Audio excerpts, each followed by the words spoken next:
Bonjour, Français et Françaises.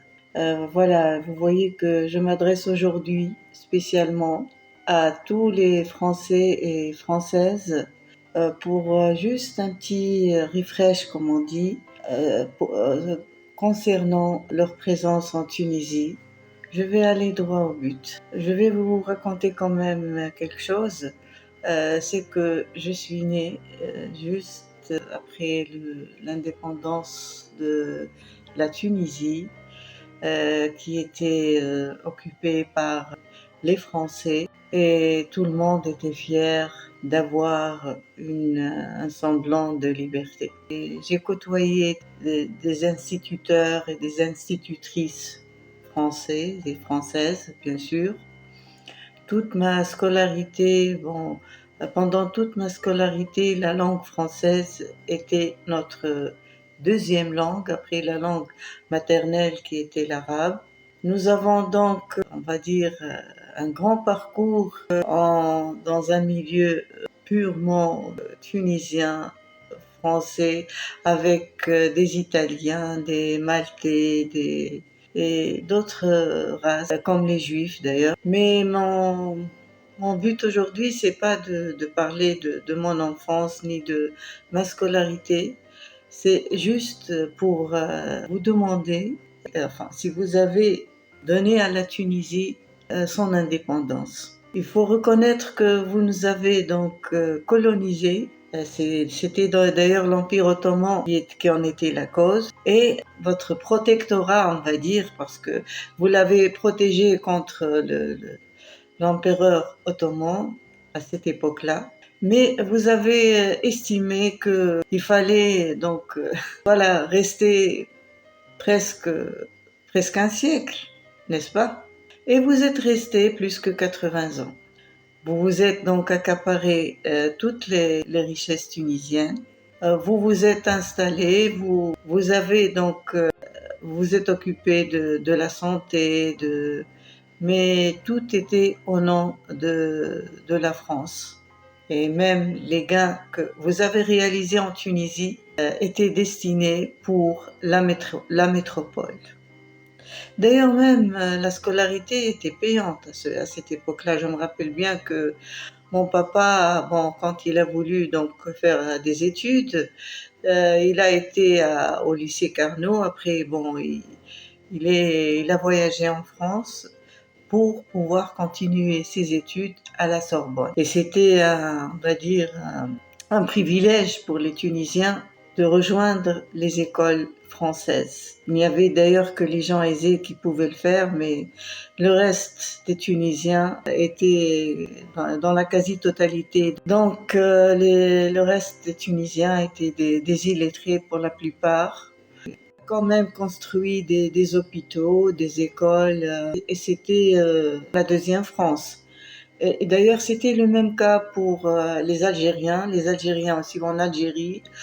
Vous êtes restés plus qu'un siècle en Algérie. Et vous avez estimé que le nord de l'Afrique était c'était la propriété de la France, alors que ce n'est pas le cas. Bon, si vous vous êtes installé pour une longue période en Tunisie et en Algérie, bon, avant c'était un temps, mais maintenant tout a changé. Et surtout, j'attire votre attention sur les richesses naturelles dont jouit le nord de l'Afrique. Bon, je cite à titre d'exemple le pétrole, le gaz, le phosphate, le sel, le sable, il n'y a pas échappé. Il y avait des métaux précieux aussi également, l'uranium. Et voilà, c'était des richesses naturelles qui ont enrichi l'Afrique, mais le peuple n'en a pas bénéficié, franchement. Vous avez donc joui de l'aide des de soi-disant responsables ici en Tunisie qui vous ont aidé à continuer à exploiter toutes nos richesses pour soutenir, on va dire, l'économie française et l'économie anglaise également. faut pas oublier ça, même les Autrichiens et les Américains. Bon, tout le monde donc a mis, on va dire, l'accent sur la Tunisie, qui était également, on va dire, une passerelle pour l'Europe. Et vous n'êtes pas loin de savoir également que nous avons une grande réserve d'eau, un océan d'eau qui passe par la Libye, la Tunisie et l'Algérie. Et là aussi, c'est une grande richesse naturelle. Bien évidemment, vous étiez au courant de tout ça.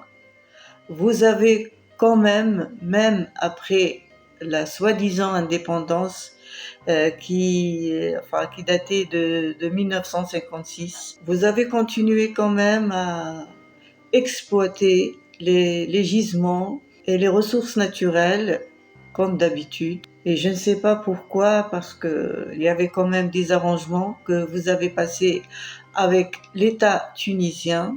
Certes, il y a bien sûr on va dire des associations, des projets que vous avez des accords aussi que vous avez passés avec la Tunisie, mais de là à toujours donc exploiter nos richesses naturelles en votre faveur, ça ne peut pas donc continuer comme ça. Nous avons donc des compétences, nous avons beaucoup de techniciens qui sont aussi capables de faire des recherches. C'est notre pays, c'est notre sol.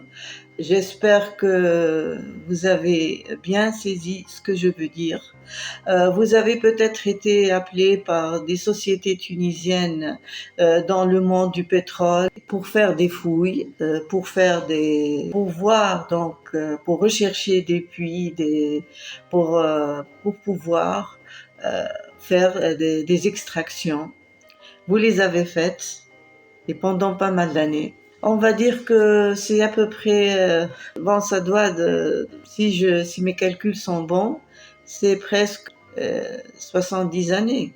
On va dire comme ça, oui. Donc, rajoutant les 70 ans aux 80 ans que là où quand vous étiez donc présent ici en Tunisie, en masse d'ailleurs, et les lois c'était les vôtres, c'était les lois françaises et même les Tunisiens, les soldats tunisiens et algériens d'ailleurs, ont combattu sous le drapeau français.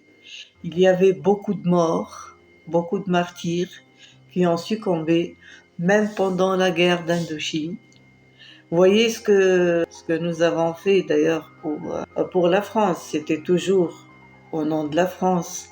Et au nom de la France, vous avez donc tout pris, même le sel, et vous les avez d'ailleurs achetés à des prix dérisoires, insignifiants. On va dire que vous avez donc considéré les richesses de la Tunisie et de l'Algérie à cette époque-là comme les vôtres. Mais maintenant, il faut voir les choses bien en face, que ces richesses-là ne sont pas donc l'apanage des Français, ni des Anglais, ni des Allemands, ni des Américains. Nous voulons donc avoir notre propre autonomie en matière d'énergie. Oui, c'est la vérité.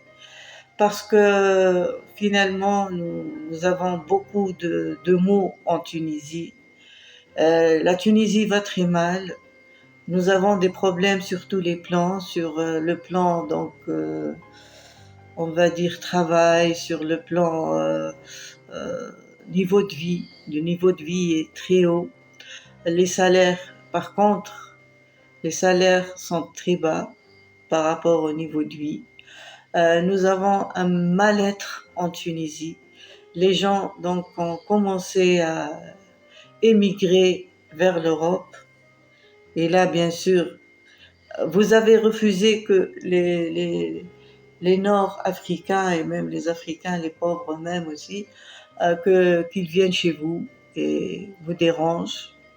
Alors que vous avez, à ma connaissance, colonisé plusieurs pays d'Afrique. Vous avez aussi imposé vos lois donc vous avez pris aussi leur richesse. Et ça, ce n'est pas un secret, tout le monde le sait. Je sais pas, donc c'est vraiment bien le moment de penser aussi à assurer notre bien-être, de contrôler nos richesses et d'avoir notre propre autonomie, de mettre la main, si vous voulez, sur toutes nos richesses naturelles et tous nos gisements. C'est notre gisement, c'est notre sol tunisien.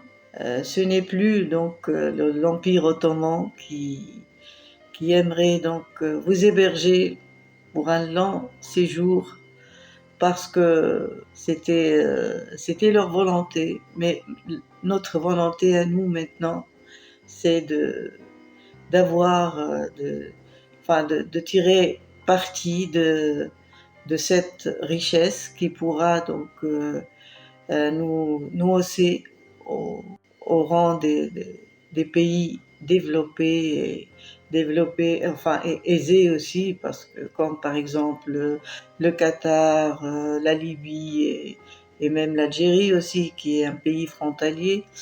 Donc nous voulons réaliser notre autosuffisance en matière d'énergie, contrôler nos sols et nous avons beaucoup de compétences, beaucoup de techniciens qui sont vraiment connus mondialement. Ils sont en mesure de, de fournir des études très exactes et de porter vraiment beaucoup d'aide à leur pays, c'est-à-dire à la Tunisie. Voilà, c'est tout ce que j'avais à vous dire.